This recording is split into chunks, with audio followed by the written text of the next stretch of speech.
Este es el Polestar 2, un eléctrico del grupo Volvo con un diseño muy peculiar y un interior bastante premium. Vamos a conocerlo.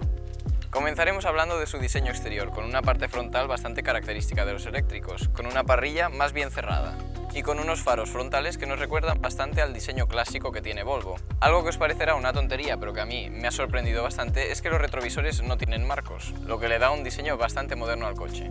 Por la parte trasera encontramos los pilotos unidos por el portón del maletero, que además están formados por 288 LEDs independientes, con lo que al arrancar el vehículo se iniciará una animación. Y por lo demás encontramos unas líneas bastante rectas y discretas. Si lo miramos por el lateral veremos que tiene aspecto de sedán, aunque no con líneas tan aerodinámicos o tan redondas como el Tesla Model 3 o el recién llegado a España BYD Seal. Y el maletero es bastante estándar, con 407 litros de capacidad que aumentan hasta los 1097 abatiendo los asientos. Delante tenemos un pequeño compartimento de 41 litros.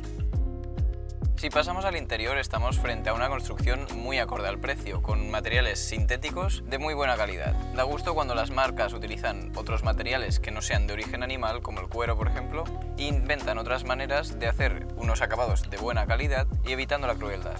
En la consola central contamos con una pantalla de 11,2 pulgadas, que además incluye Android Automotive de forma nativa, por lo que no necesitaremos Android Auto, porque ya directamente viene con algunas apps como YouTube, Spotify o Tidal, entre muchas otras. Aunque si eres usuario de iPhone sí que viene con Apple CarPlay también integrado. Eso sí, esta pantalla también incorpora los controles de climatización, que siempre van a ser más incómodos que unos botones o una perilla. En este software también se incorporan los perfiles del conductor, que dependiendo de qué persona entre al coche, pues podremos reproducir una música u otra, también se configurarán los asientos de cierta manera y eso entre otros ajustes que podremos toquetear del coche, como el control de tracción, que se puede poner en modo más deportivo, la dureza de la dirección o incluso también la frenada regenerativa.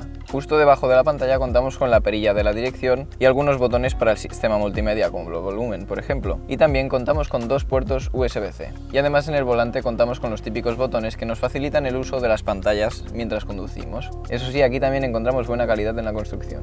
Algo que no me acaba de convencer, eso sí, son los altavoces, que por el precio tenía unas expectativas bastante más altas.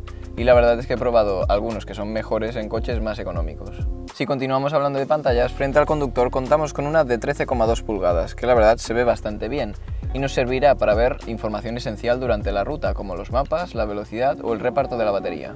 En la parte delantera contamos con asientos muy cómodos y que recogen bastante bien el cuerpo, además de tener muchas configuraciones. Y además están calefactados y se regulan eléctricamente. Si pasamos a las plazas traseras vemos que baja un poco el nivel en cuanto a personalización, aunque tampoco mucho. Siguen siendo muy cómodas, eso sí, para dos personas, porque aquí en medio contamos con un resalto bastante notorio.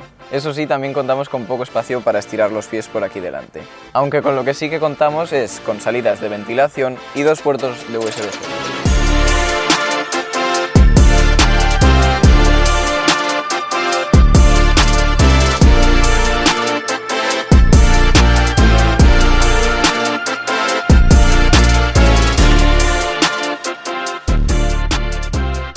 Si hablamos de seguridad, creo que todos sabemos que Volvo tiene experiencia en esto, y este Polestar 2 no es la excepción, contando con 5 estrellas en las pruebas Euro NCAP. Todo esto también es gracias a toda la tecnología que incorpora, como los 20 sensores, cámaras y radares que integra alrededor de todo el coche que ayudan a vigilar los alrededores. Gracias a todos estos sensores y cámaras que integra, puede contar con ayudas a la conducción como la de salida de carril, ayudas al aparcamiento en 360 grados, control de crucero adaptativo y eso entre muchas otras más funciones. En cuanto a las luces, contamos con un sistema de iluminación adaptativo que han llamado Pixel LED, con que se irán apagando solo los tramos de iluminación donde vaya pasando un coche en sentido contrario. Aunque eso sí, esto lo encontramos en las versiones más equipadas. En versiones básicas como esta contamos con luces largas automáticas. Vamos, que este sistema Pixel LED sería lo más similar al sistema Matrix que tiene Audi. En cuanto a la autonomía, contamos con 4 versiones al igual que motorizaciones. Esta de aquí es la versión más básica con 546 km de autonomía máxima, 272 caballos de potencia junto con 490 Nm de par, con lo que podrá hacer el 0 a 100 en 6,4 segundos. Pero bueno, vamos a ponernos en marcha y os hablo de las demás motorizaciones.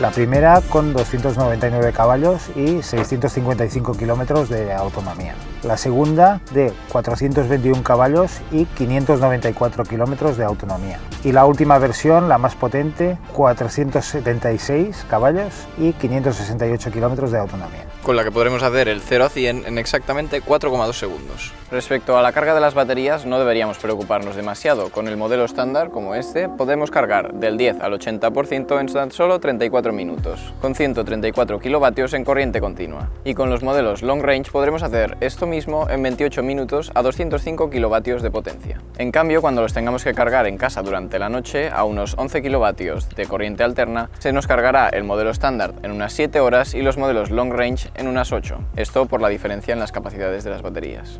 Y tras todo esto, quizá os estéis preguntando cuál es la experiencia de conducción, porque al final es lo que vamos a hacer con este coche. Pues yo todavía no os puedo dar mi opinión personal porque mi carnet de conducir está en proceso, pero tengo la opinión de un usuario de confianza. La dirección es bastante precisa, todo y no ser la mejor del mercado, aunque eso sí, la podemos personalizar desde la pantalla, poniéndola más suave, más precisa o aún más deportiva. En cuanto a la suspensión, es bastante cómoda para el día a día y además es bastante buena en curvas, porque también hay que tener en cuenta el bajo centro de gravedad gracias a la posición de las baterías. La reacción del acelerador creo que es algo de lo que hay que hablar, porque yo, por ejemplo, solo me había subido en un eléctrico antes de este Polestar 2, y es que este incluso tiene un medidor de fuerzas G, que desde parado, acelerando a fondo, marcaba unas 0,3 fuerzas G. La verdad es que todo y no ser de las versiones más potentes, de hecho era la más básica y por tanto la menos potente, impresiona la inmediatez con la que te da la potencia este coche. Eso sí, cuando va cogiendo velocidad vemos que pasa como la mayoría de eléctricos, que este impulso inicial se va haciendo cada vez más suave hasta que se convierte en un coche algo más tranquilo, aunque tampoco mucho, ¿eh? En cuanto al frenado regenerativo, tiene 3 posiciones: el desactivado, que sería como conducir un coche gasolina, el suave, que frenaría un poco, y el duro. Este último es el más fuerte y además nos da la sensación de estar clavando el freno, es decir, que podríamos utilizarlo como un modo de one pedal drive, o un solo pedal. En general es un coche cómodo que puede llegar a darnos una experiencia de conducción muy divertida. ¿Quién lo iba a decir tratándose de un eléctrico?